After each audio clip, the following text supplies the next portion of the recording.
Well, I just recorded the first episode of The Voice of the Broken. I think that there's going to be a lot of information here that's going to be beneficial to a lot of the people watching. I feel like I need to give a disclaimer because of the heavy topics of this podcast. I want you guys to be fully aware that the episode you're about to listen to is going to talk about self-harm, drug abuse, attempted suicide, and at times it gets kind of dark. I think that this is probably going to be a mild episode compared to some of the stories that we have ready to go. And I will continue to give disclaimers at the beginning of the episode as to what the content is going to be that you're watching so that you guys are fully aware of what's coming. Good morning, guys. So we are, by we, I mean I am. This is the first episode of The Voice of the Broken.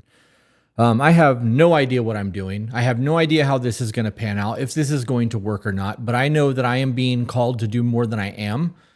I feel like I'm being called to do more men's content, the way that Peaches has kind of been doing the garden stuff, and I am starting here. So I have created a new website, thevoiceofthebroken.com. I have created a new YouTube channel, or I will be creating a new YouTube channel by the time you see this. I am going to be making content solo. I do not have Peaches here. In the event that I can get other men to be on the podcast or Zoom, I may do that. But right now, this first episode is solely me. The content is going to be very similar to what we do with To Be Better. I'm going to be reading an email that was submitted by one of our I really hate calling them fans, but one of the people who support our show. And I'm going to read the horrible life experience to success. There's going to be a lot of dark conversation. I haven't even read the email yet. Our screeners put it together. I believe that it's ready to go. So I need to give a disclaimer. There's going to be dark subject matter in this. There's going to be talks possibly of DV or SA. There's going to be discussions of Control-Alt-deleting themselves. And I'm going to read the email as it is. And if that means that this can't be monetized, fuck it. I'm not looking to glorify these things. I'm looking to give young men a window into the lives of people who have overcome what they are currently going through. Because I am one of those people. I get emails all the time about how inspiring I am and how people look up to me and they want to follow in my footsteps. And I don't want you guys to follow in my footsteps. I want you to overstep all of my shortcomings and level up so much faster than I did. I'm 43 years old. I've made a lot of fucking mistakes in my life, and I have a lot of I could have done better when I look back. They're not regrets. I don't have resentment to my past. I am very happy with who I am, and I know that I had to walk through hell to get here. And that path has now been carved. I can give somebody directions so that they don't have to get the shortcuts or they don't have to hit the dead ends that I hit. There's not going to be backtracking. There's going to be information here that is going to let you know that there are other options than the options that you believe you're faced with. So with that being said, if you guys would like to submit your story, you can go to voiceofthebroken.com. Click on the email. It'll open a new tab. It'll create a subject line. It'll send the email through. Our screeners will read it. We'll go from there. Your email needs to be as detailed as humanly possible. I don't like trauma dumps. However, in this scenario, I think some of that might be okay because people need to understand where your mindset was when you were at your lowest of lows. They need to understand your catalyst and what you're going through now that you are successful in life. And success is going to look different for everybody. It's not necessarily I make money. It may not necessarily be I'm a good dad, although that's success to some people. It could be that I have peace. That's my success. I'm at peace. So without further ado, I'm going to just jump into this. This email is about 6 pages long. This could be a 30-minute episode. It could be an hour, but I hope that you stick with it and then leave some comments below letting me know how you feel about what we've done today and what you would like to see moving forward so that I have some sort of direction because I don't know what I'm doing. When I tell you that I feel like I'm being called to do this, I am literally winging this. So hopefully that this works the way that God intends it to work and we do the thing. So, morning, Chris. My story is dark and may not be submittable, but I felt called to share it. So thank you for your time. Well, that's two of us that feels being called. So maybe this will help someone.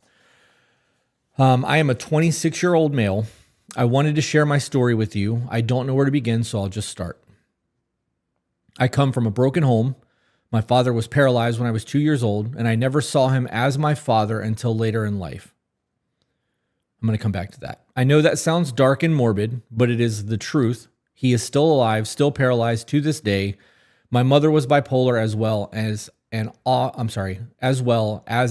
and on recovering addict. So not only was she mentally unstable, because that's how I view people who are bipolar that are not regulated, she's also a recovering off and on drug addict. So drug could be an alcohol. He didn't specify.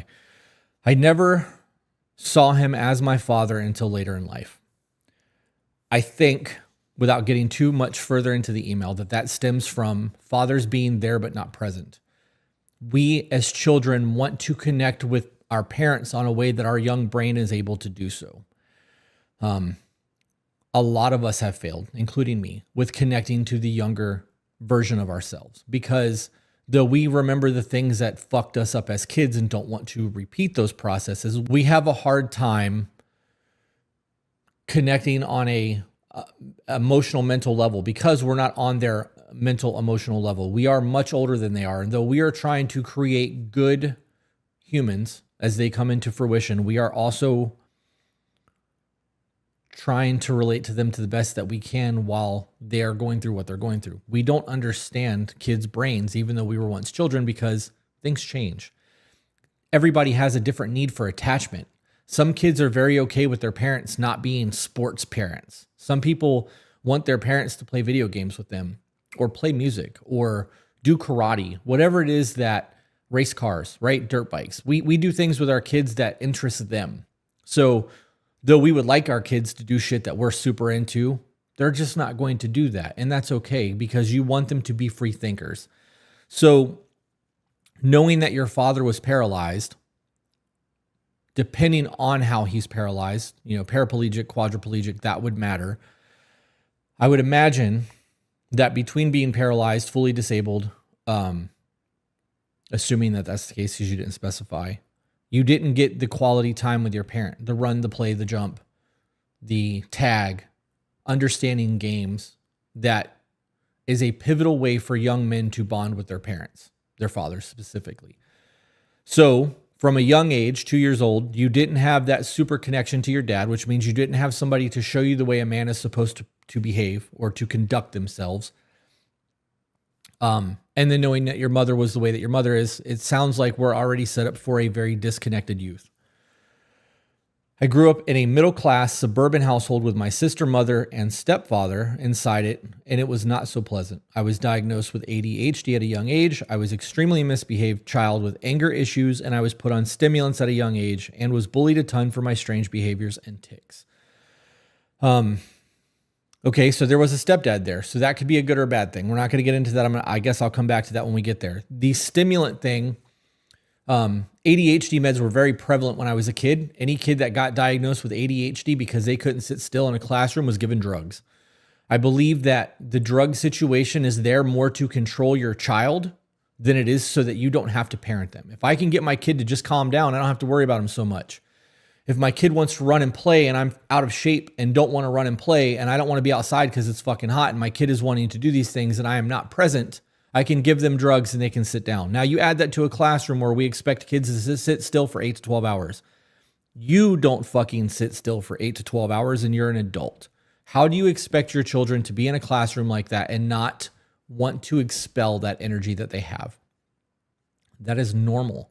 We get distracted by our phones and then we go to the bathroom and we go get a coffee and we have a smoke break and we stop by the water fountain and we go to Susie's desk and we have all this playtime that is playtime while we are distracting ourselves from the task at hand, because even as adults, we are not meant to sit still for 8 hours a day. It's difficult for us. We find ways to regulate, to make it acceptable, but it's not easy. So expecting your children to do that is a fucking problem. I think that this speaks to the school system and parenting, but I'm going to just keep reading. I would also like to touch on the strange behaviors and tics. I know that we are more, when I was a kid, autism was not something that was very well known. My first introduction to what autism looked like was the movie Rain Man when I was like 9. We know now that 1 in 35 males is being born autistic. So I believe that more people than not are on the spectrum to a degree. And I think that our generation and people who were born 20 years ago that are now adults are going to have a very different life view than the people who are growing up now, where this is becoming a normal conversation. With that being said, it doesn't change the fact that you were bullied, and that it's going to create some sort of insecurities in you now as a man that you have to overcome because you're not a child anymore, right? Okay. The stimulants destroyed my well-being and my mental health. My anger issues got worse, and I was not able to make real friends until I was in my late teenage years. Kids are fucking cruel. They are.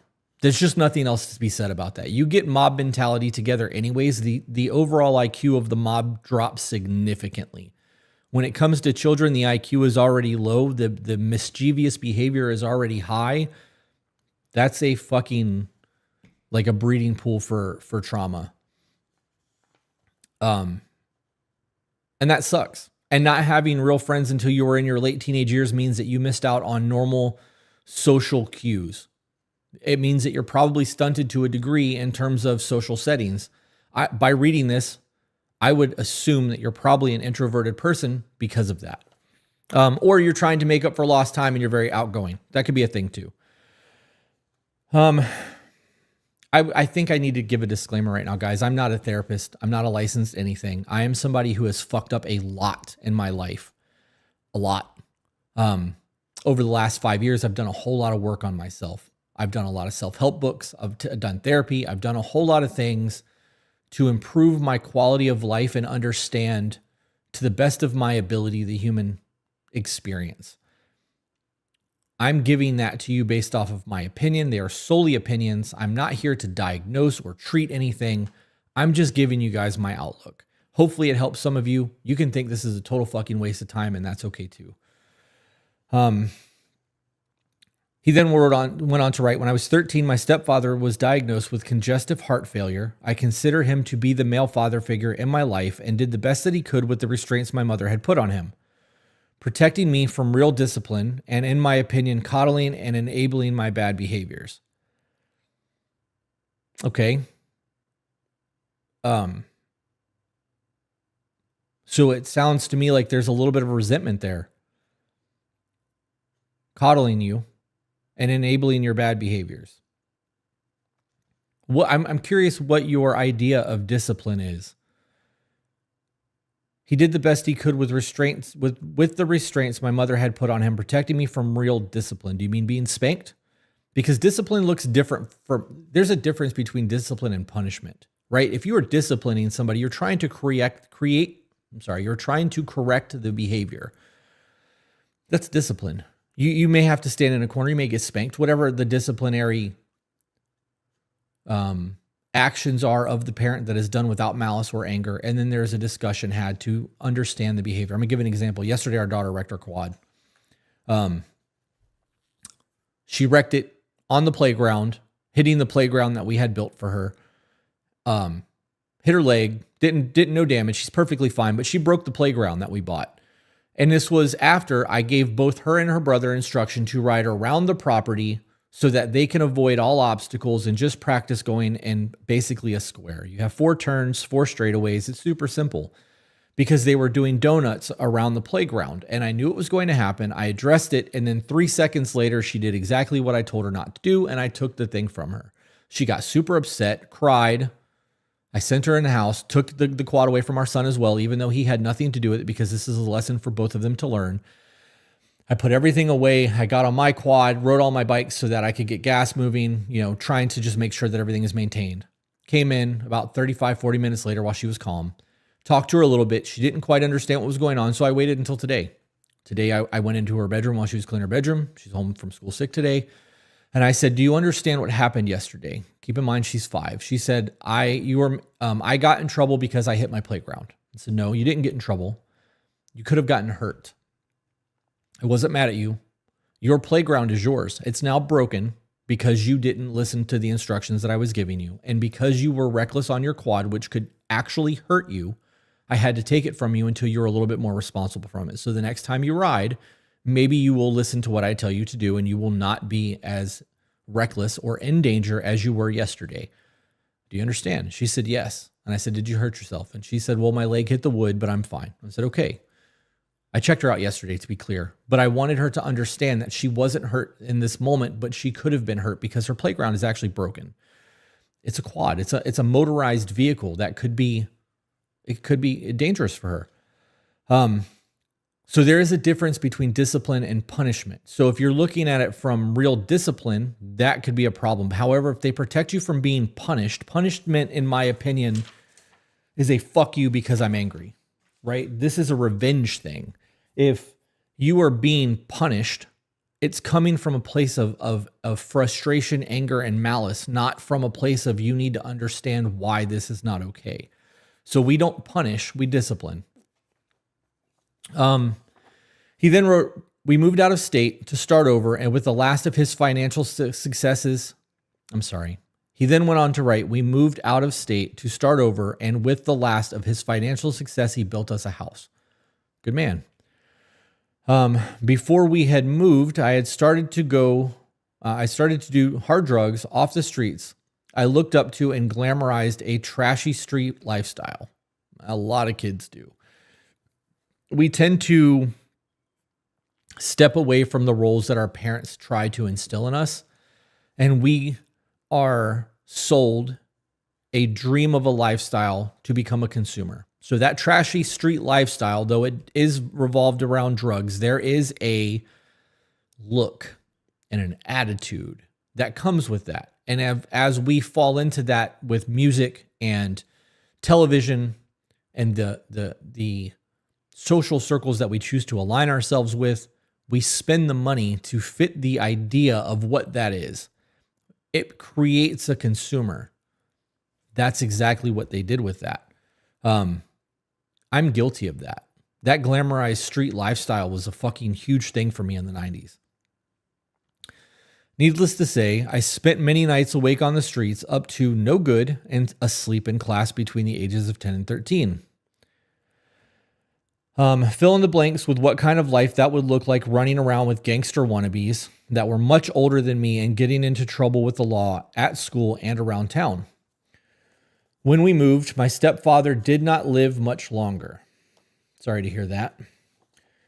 He then wrote, afterwards, and when he passed away, my sister didn't move with us. Instead, she stayed in our hometown to help take care of my dad. She was 16. When she started to help my grandparents take care of my father, this weighed heavily on my heart for years, as I was nowhere near as brave or capable as she was, and I look up to her as one of my heroes, as my dad is a quadriplegic, and the task of being a caretaker at that age is incomprehensible to most. Okay, so he was a quadriplegic. So that really solidifies what I said earlier. I'm going to touch on the caretaker thing just briefly, and then I'm going to move on. To be a caretaker takes a very special kind of person because you have to be selfless as a motherfucker to do that role, especially when you're young. Parenting puts you in that role, and you see how it destroys marriages, because when you have to become a caretaker and another life is dependent on you for its existence, it creates a whole new level of stress, financial stress, etc. So I can see why you have a respect for your sister for what she's done. I'm not sure I understand the guilt aspect of it. Maybe you'll get into that, but I think that you're able to recognize that she did a good thing there. So we'll go with that. This guilt, along with the loss of my stepfather, led me deeper into drugs. And at this time, my drug of choice was drinking, cough medicine, and synthetic weed. Okay. At that age, that's the drug of choice for a lot of young teenagers because it's easy to obtain. This talks a lot about not having somebody to talk to, right? We often say that we want our kids to be able to tell us anything. And then when our kids try to tell us something, we react poorly to what they're telling us because it's an inconvenience to us, or they're doing something dangerous, or they are not living to the expectations that we have of them. We have a rule in our house where the kids do something wrong and they come and tell on themselves, they don't get in trouble for it. They might get in trouble for breaking something, right? They may lose whatever it is that they used to break something. If they were throwing a football in the house and they broke a TV, I'm taking the football, right?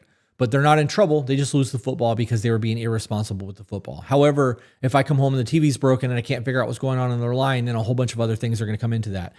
We want our children to be able to express to us what is going on. If they are angry or they're sad, we don't just bulldoze them. We stop and go, why are you sad? Why are you angry? We want them to be able to have an open dialogue with us as their parents, to be able to express what it is that they're going through, so that as they become adults, they're able to actually talk to us. We don't want them to fear us. We want them to see us as an ally, because I know that if we instill that while they're young, when they become older, it's not going to be as problematic.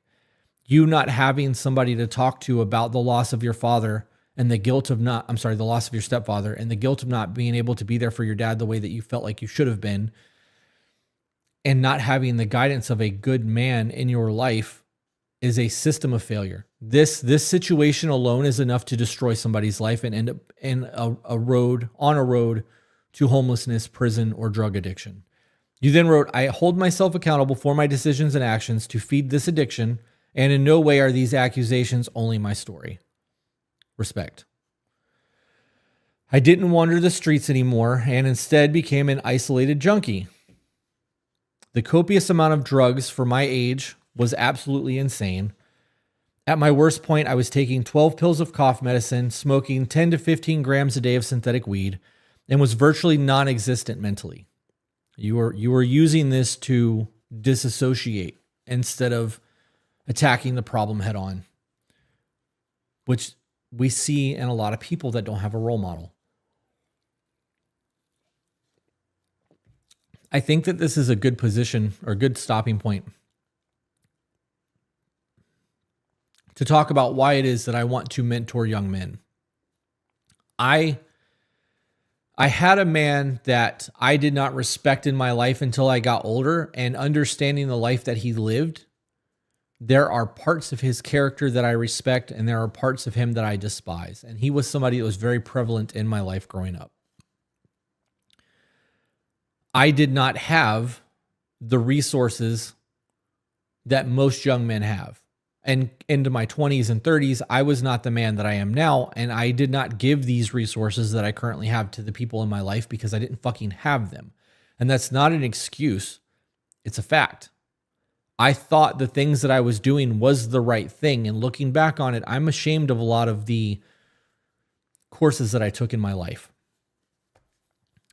And if I'm able to do these podcasts and I'm able to give young men something to listen to where they go, okay, this is not where I want to be, and they're able to change their life, or they're able to apply something from somebody else's life, we're winning, right? Like, we're doing what we should be doing as men to create a community and lead.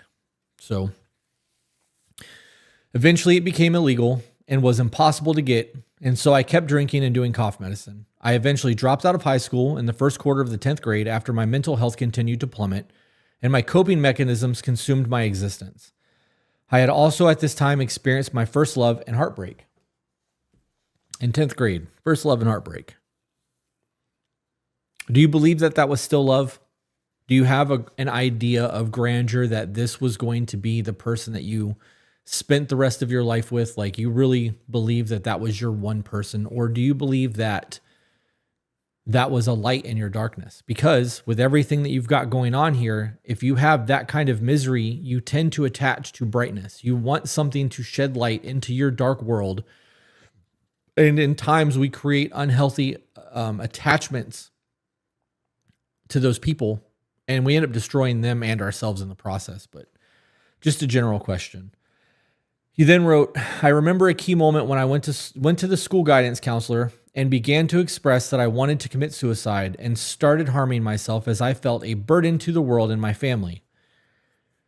To this day, I remember what she said to me, you would have done it if you were going to. Oh my God. Wow. I agree with that, but I don't believe that's something you say to a 10th grade teenager. I would view that at his age, when this happened, I would have taken that as a challenge. And I probably would have been like, I'll fucking show you. There's no empathy there. That sounds very cold to me. and I don't believe in coddling. I really don't believe in coddling people. I want them to see the course of their actions, right? I would have much rather have had a conversation than to just drop that fucking line. That's such a harsh thing to say to a child. And at 10th grade, you're still a child. You might think you're a fucking man, but you are still dependent on those around you to survive. I remember extremely violent internal thoughts when she said this to me, but I bit my tongue, I clenched my fist, and I told her I'm dropping out and to call my mother. We spoke for a short while, and my mother was crying and begging me to stay and try. Eventually, she agreed and let me drop out when I expressed the extent of my mental health and what I was incapable of continuing. That I was incapable of continuing. My mother didn't know what to do. I don't blame her at all, but she was enabling a lot of my habits as well as some of the other elders around me. So this is a normal thing, right? Parents with addiction will actually get high or drunk with their children, their teenagers, because it gives them somebody to enable and accept their poor behavior. My mother was an alcoholic. I drank a lot when I was a teenager, like alcohol poisoning drank. Drugs were acceptable in my home. There were times that my mom would get fucked up with my friends. Like there was a lot of that because it's, I can't even speak on that because I wouldn't do that with my kids. That's just all there is to that. Maybe because that was my life experience. He wrote, "This is where it gets dark," because it wasn't already. Shortly after dropping out, it was my first attempt on my life. At the time, I wasn't a man of faith, but this should have been the wake-up call that God was with me.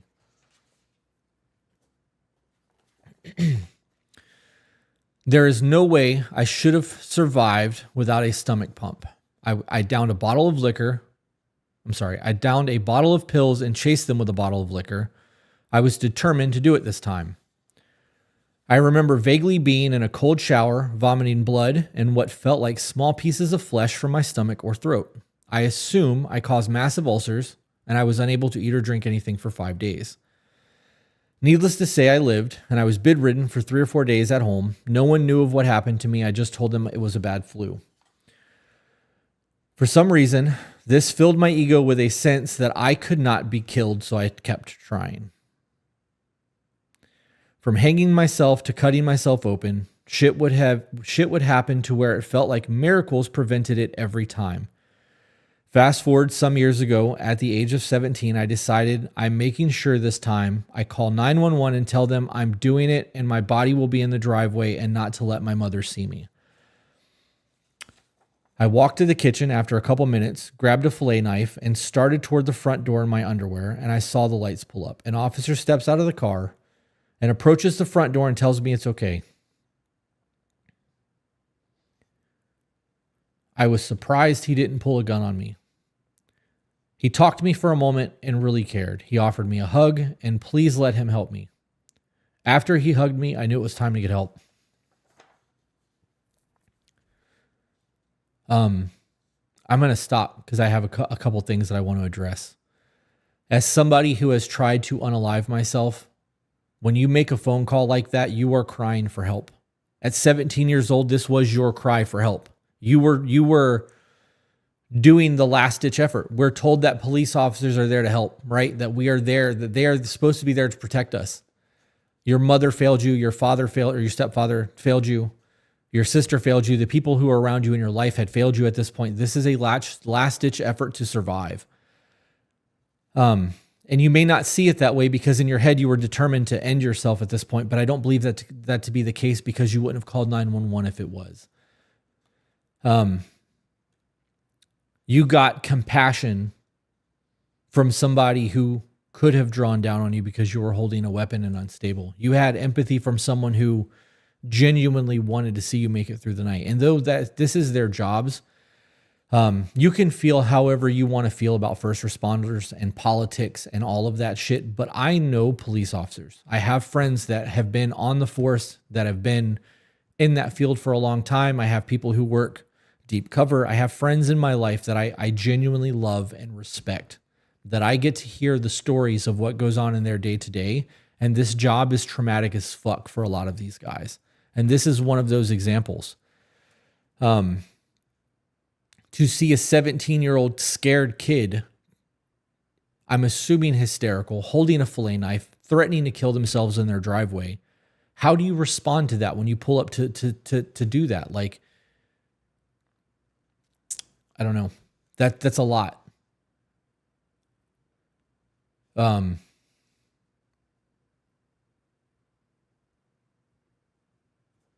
These emails are probably going to make me emotional. So he hugged me. There's a power in that.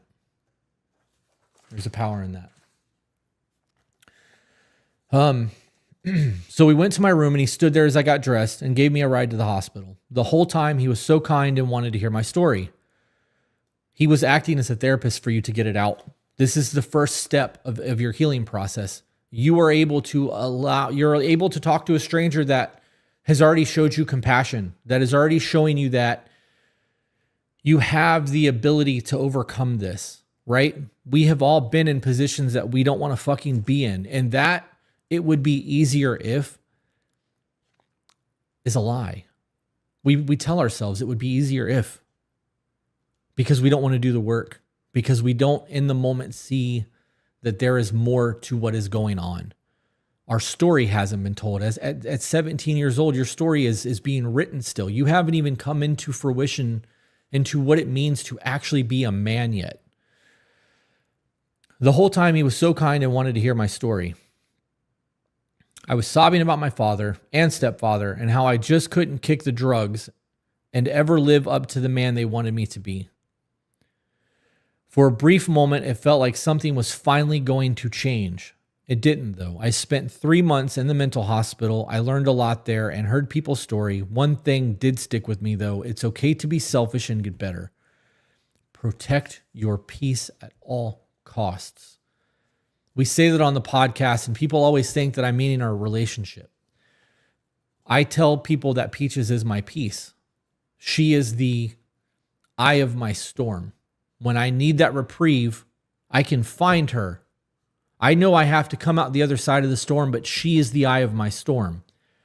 That is my peace. So yes, I mean protect your peace and your relationship, but this is what I'm talking about by protect your peace at all cost.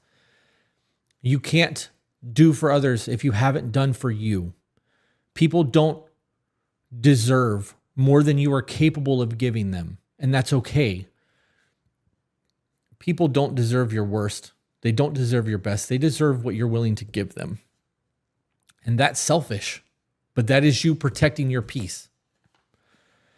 I would also like to point out that spending 3 months in a mental hospital, unless you are able to do the work while you're in there and really commit to what's happening, you're not going to get better. You're a number to those people. You are institutionalized.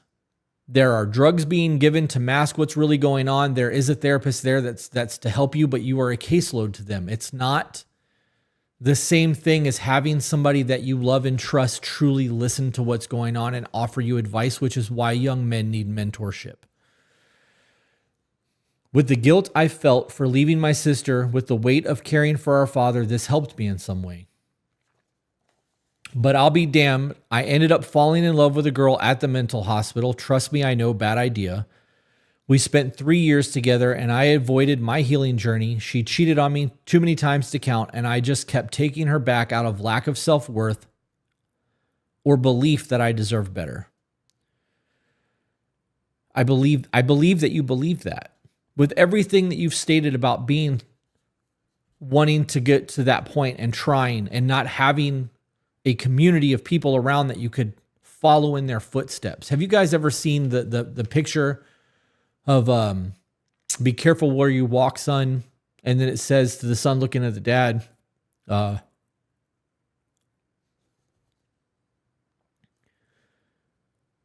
you be careful because I'm walking in your footsteps. Young men need guidance in a way that we are not given.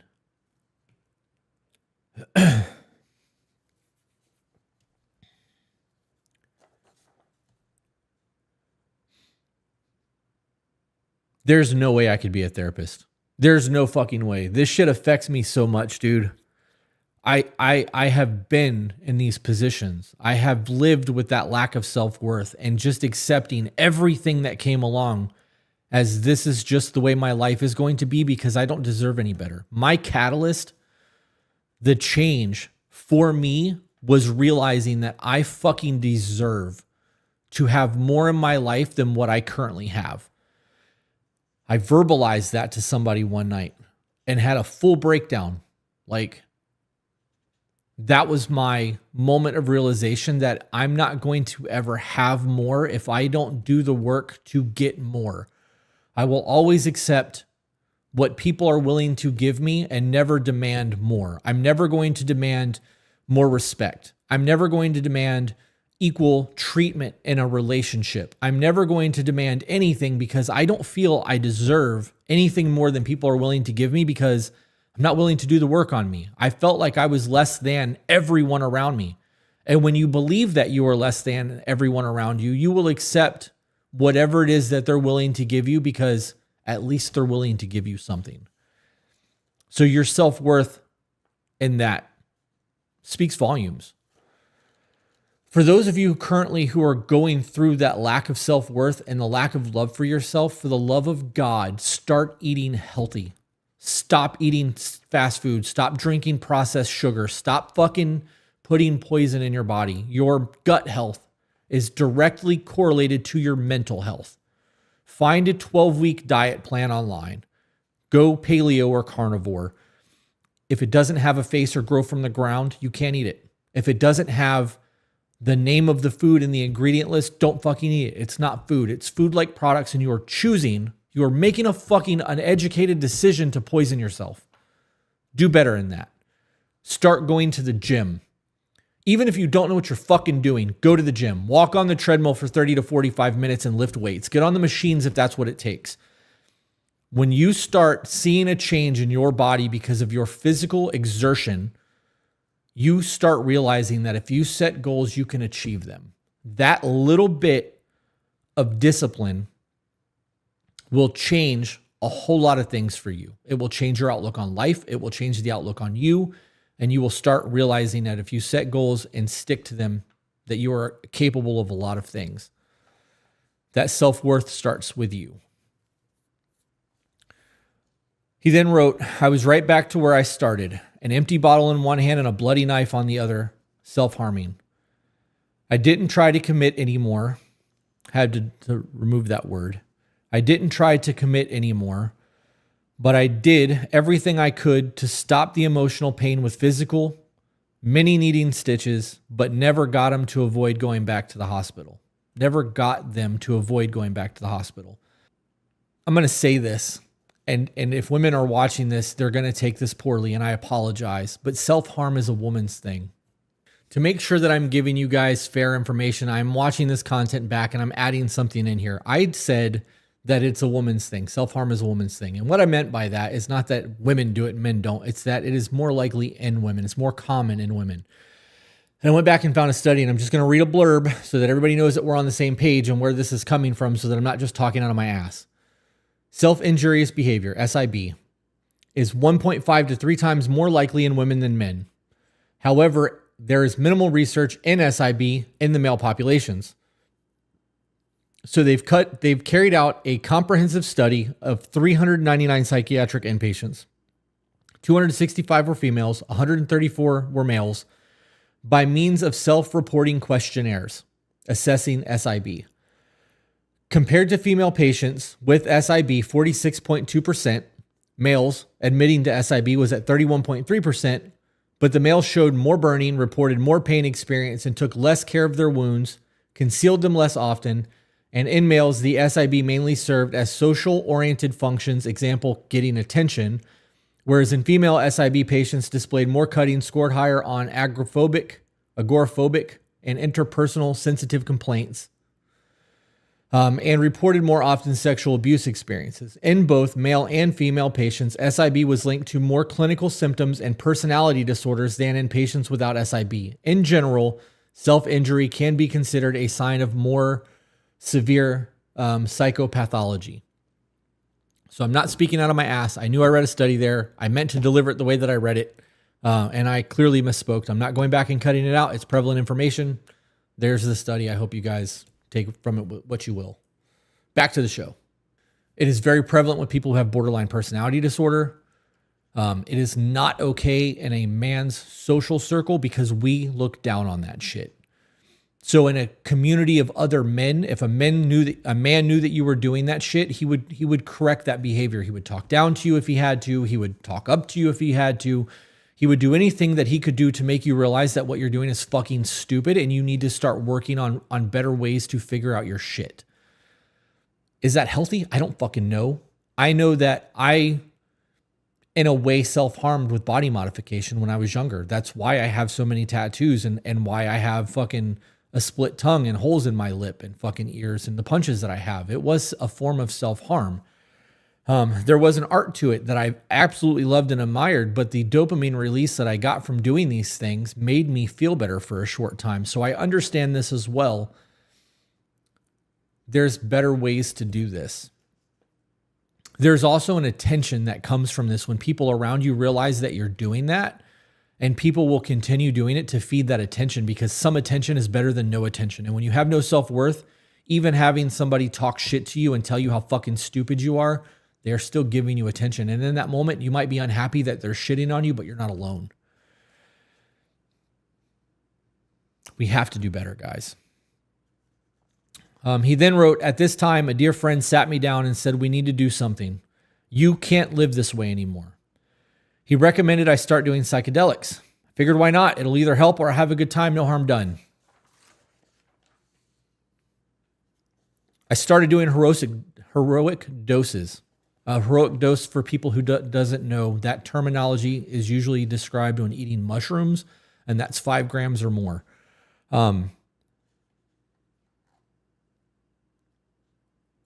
Psilocybin treatment is becoming considered, how do I word this without fucking overstating this?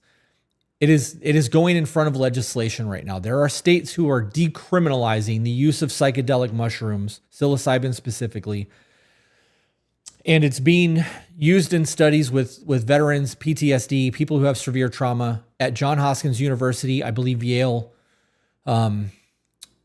Washington State University, and a slew of other ones. We are getting real life case studies with the use of psychedelic mushrooms. And I am a huge fan of what's coming with this. As somebody who has also done this, that has effectively changed my life. And excuse me, if this becomes legal and you guys are able to get it prescribed to you in your state, I would highly recommend you do your research and talk to a doctor and see what they say. I believe that if the test at Johns Hopkins University goes well, we will start to see treatment centers pop up where you will have guided therapies. If you have guided therapies and you are able to take psychedelics, which have been proven to connect more neurons in your brain that are otherwise not connected, which is why you seem to have more meaning while on them, you might be able to process your shit differently. Do the research on that, guys. I don't want my opinion and my thoughts on that to skew your opinions and thoughts on that. I want you to do the research. After a year of these sessions, I started to love myself and heal all of the shit that I had been through and done to myself. This journey on psychedelics is far too long to entail here, but needless to say, I went from hardcore cynical atheist to having true faith and a sense of purpose. I began to study psychedelics, spiritual text, and psychology, also a very in-depth chapter of my life and healing journey. Good for you. It gave you something to focus on. My study into psychology and doing self-help books written by therapists combined has cemented a lot of the philosophies that I had on life and has allowed me to apply those things in ways that I never thought possible. So good for that. I love that. I eventually stumbled across an organization called the Freemasons, and my grandfather was once one, and in a lot of the texts I had found, it spoke to esoterics of this organization, and it caught my eye, and I was interested. I had gotten a grip on my drinking and have gotten to where I drink responsibly in social environments. only, and felt like I was ready to do something more with my life and be of service to my community. I fucking loved that whole paragraph. I can relate to this. I had an experience before I moved to the town that I'm in. That was my wake-up call that I needed sobriety. I woke up on my bathroom floor one morning in a studio apartment that has spiral staircase. I fell down the spiral staircase that night, ended up in my bathroom. I remember the fall down the stairs, but don't remember going to the bathroom. I don't remember anything past the fall down the spiral stairs. When I woke up in the bathroom the next day, I was covered in vomit. There was blood in the vomit. I overdosed. I was taking Vicodin and drinking at a bar. I don't know how I got home that night. My car was there, so I'm assuming I drove, which is something that characteristically I don't believe in. Like I think that people who drink and drive are a fucking problem, but I was blacked out. I don't remember that night. I could have had somebody drive me home. The ego in me would like to believe that in that state, I still made somebody drive me. Nobody admitted to that, so I don't believe I did. But I woke up crusted. It was disgusting. I could have died that night. I really could have fucking died that night. I know for a fact that I was in double digits of Vicodin. That was my wake-up call. That was the final straw for me in knowing that I needed to stop. And I was 10 years sober after that. I now have a bourbon collection and I allow myself 3 drinks a week. I don't drink those 3 drinks a week. I drink a drink on occasion here and there socially. If I have friends over, I'll have a drink. If I do a live stream every once in a while, I'll have a drink. If I go to a meet and greet, I'll have 1 or 2 drinks because it relaxes me and lets me enjoy the social setting with the people who are there. But that stops at that point. So if I allow myself 3 drinks a week and I go 6 months without a drink, I'm really on top of my shit. I do believe that it would be very easy for me to go back to being an alcoholic and taking pain pills because I enjoyed the high and the buzz that came from it. I enjoyed being drunk and turning the brain off. But I also don't want to ever go back to that. And I feel like I have so much to lose now that that version of me is not appealing. It's disappointing to think that I allowed myself to get to that point. Where was my self-discipline and self-worth while I was doing that? And that does speak on self-worth because at that point in my life, I believed I was the biggest piece of shit on the planet and I had nothing to live for. So good on you on that. I would like to talk about the community of the Freemasons. If you have a community, regardless of what that community is, if they are trying to better themselves, which communities and organizations like that have curriculum, that make you study, that make you read, that have study sessions and book clubs are going to make you be better because you're making a commitment to the people that are there and they are committing to you to hold each other up. You see this in Brazilian jiu-jitsu schools, martial artists. You see this in church groups of men who are trying to be better husbands. There are a lot of people in my life who are part of communities like that who can really speak on this, but I'm going to leave it at that. So fucking kudos to you for finding your community and making the commitment to do the work. And then lastly, I was ready to do something more with my life and to be of service to my community. I truly believe with all of my being that as a man, we are here to serve. Whether you believe in God or the universe, our existence is to serve those around us. And what do I mean by that?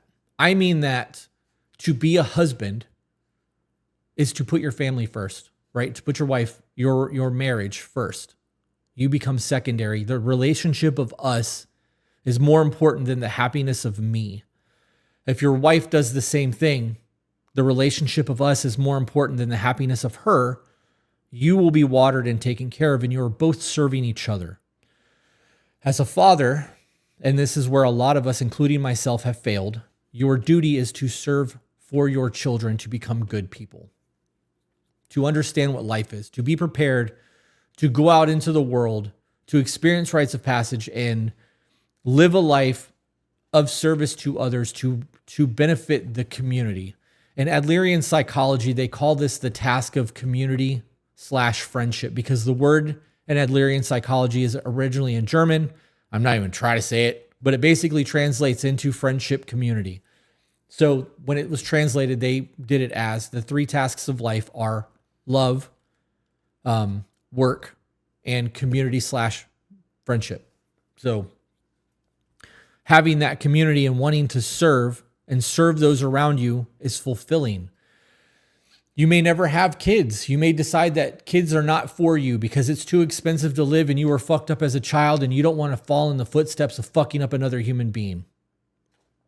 Sometimes accidents happen, and that's just going to be your life.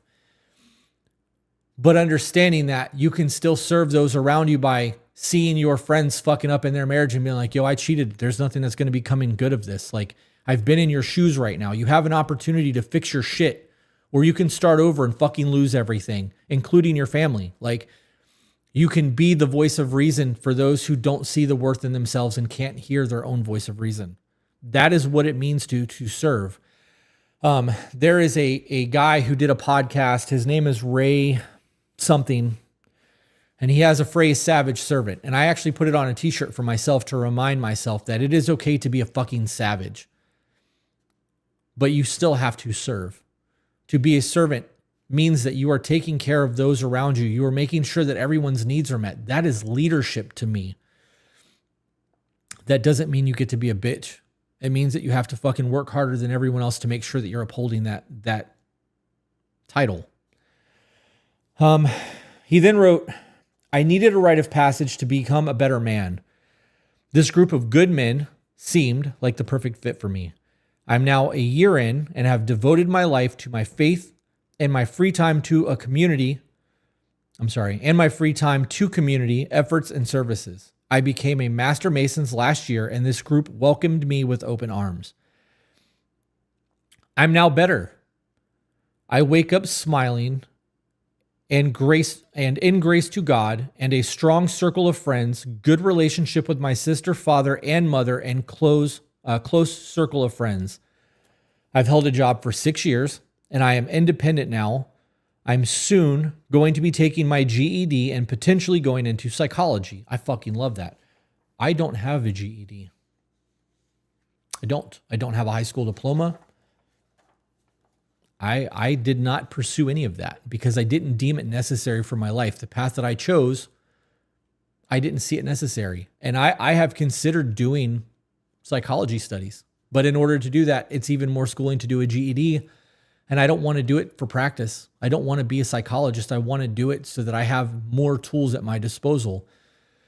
And I've realized that schooling is not always the way to go. I'm learning so much doing what I'm doing that I don't see the value in doing that. However, it would be really fucking dope to have some letters behind my name. And I've looked into other ways to getting letters. There are things that you can do in Florida that are counseling that you can do in a couple years. And it would be really easy for me to do it on my own time. I just don't know if that's the route that I need to go because I feel like I'm actually helping people. So he then went on to write, I want to be a part of recovery programs for mental health and drug abuse.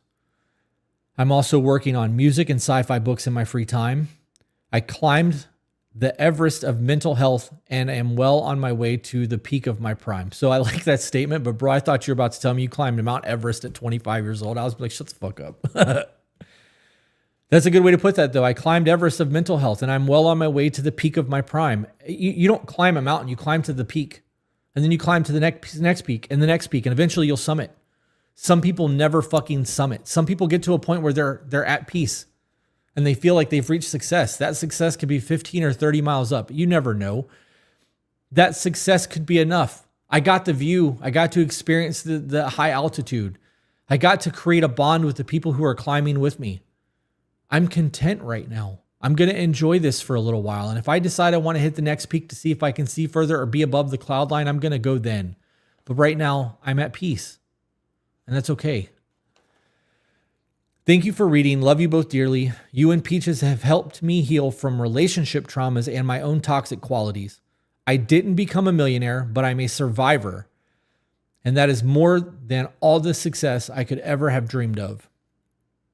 He then left his phone number and said that he would be willing to do a Zoom call anytime Friday or Monday afternoons. I'm going to leave that over here. And I might get to the point where I do Zoom calls, guys. I might get to the point that with these conversations that I might actually want to start reaching out and having an open conversation with somebody so that I can go, what were you going through in that time? What was that really like for you? What was your experience like on psychedelics, right? Because I would like to have a dialogue. So if this story fucks with you guys and you really think that it's a benefit and you would like to see me reach out to this person, let me know. I can obviously set up the Zoom call and maybe we can have a back and forth. And we can talk about things. I don't know how much of like the Freemason conversation, but we can talk about how important community was for him in changing his life. I think that it's important to touch on a couple of things too. Everything in life is a direct result to the decisions that you make. Things don't happen to you, things happen. And you assign meaning to what has happened. His sister took care of his dad and he bailed. He's got guilt. He's assigning guilt to him bailing. He could say, my dad needed a caretaker, my sister stepped in, and I was not mentally capable of filling that void. I was young. He could make excuses. He could justify. He could accept. Instead, he assigned guilt to that action, and it ate him up. Your past is the decisions that you made with the best information or however your mindset was in that moment. That doesn't mean that you are free of the consequences of your past, because your past will dictate things in your life. However, your past does not exist now. Your future does not exist now. Your future will eventually come to pass and will be the past that no longer exists. In Adlerian psychology, you should live right now. You should do the best with the decisions that you have, with the information that you have, with the love that you're capable of giving, the empathy that you're capable of giving right now. You have room for growth because this is the best that you have right now. If you didn't have the information from the To Be Better podcast or from the Voice of the Broken over the last year, and you got new information and it changed your perspective on life, we always say that your perception is your reality, and you got new perspectives, you perceive your environment differently, and you have new communication tools, the decisions that you make now are going to be more capable, more conducive to success than what your previous year version of yourself was. So when you were making bad decisions a year ago or 5 years ago, if you have the opportunity to live those scenarios again, you're going to have a better outcome. This is learning to overcome an obstacle so that you can do it faster next time without the same mistakes. On the self-worth thing, because I had made a TikTok about that today, I believe that men who lack security in who they are dangerous men. I am an insecure person with a lot of things in my life, but what prevents me from being dangerous is that I have acceptance and I have trust. I have trust and that I'm going to do the best that I can with the information given to be where I want to be because I'm doing the work. So I'm trusting in me. I'm trusting in the people around me with the agreements that we've had in the relationships that we have conducted, because we have agreements. We've conducted contracts essentially to live, and we trust in those contracts. Proverbial contracts. I also realize that I have acceptance. I am willing to accept that the only thing that I have control over in my life is my choices. I can't control the choices of those around me. I can't control the actions of others. I can control how I weigh my decisions. I can control the intent that I put on the decisions that I make and the way that I view life happening around me. If I don't like the way that life is happening around me, I can choose to react, blow my world up, self-destruct, or I can choose to go, okay, this has now happened. How do I, what now? What am I going to do about it? Am I going to self-destruct, or am I going to go, okay, here's where I had a choice. I chose poorly. Next time I won't do that. I knew that my rent was due in 3 days, and I made a decision to take my wife to dinner because we really fucking needed a date night, and now I can't pay my rent. you're going to get hit with a fee for having a late rent. So your choice to put your relationship as a priority might stress you out for not paying your rent, and you may have to pay a late fee, and that might fuck you up for the next month. But if it made your relationship better, was it worth it? Right? Because now you're assigning meaning to why you couldn't pay your rent. It's all how we view the situation. I also heard something today, and then I'm going to wrap this up, that said that life is nothing more than the opinions of those that we agree with. So if you have a community of people and everyone agrees that a virtuous thing to do is to give money to the poor, and in the eyes of all of the people that you are with, you are giving money to the poor when you see them, you all agree that you are living a virtuous life. You have set a standard in the community where other people are holding you accountable to what you agree is virtue, but it is nothing more than the opinions of others, because there could be another group of people who have the opinion that those people can make better choices. They're there because they choose to be, right? And that could be the opinion of others. However, if you're not in that circle of people and you don't align with those opinions and those virtues, you have the ability to move past that and find people who have the same virtues that you have. And those are the people that you want in your circle. You hear the statement all the time of, if you hang out with 6 millionaires, you'll be the 7th. If you are around a group of people who are constantly negative, doing drugs, not trying to improve themselves, you would be better served alone in self-help books and on a self-growth journey by your fucking self than keeping that social circle of people. Moving away from your friends and starting over can sometimes be exactly what you fucking need to change your life.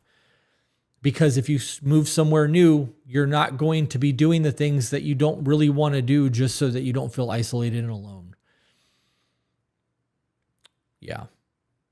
Yep. So there was a lot to this, guys. This was maybe an hour. I don't know. I don't have a timer in front of me. Oh, look, it's been exactly an hour. I'm going to cut some of this out. I'm going to give it to people to look at and listen and see how they feel about it.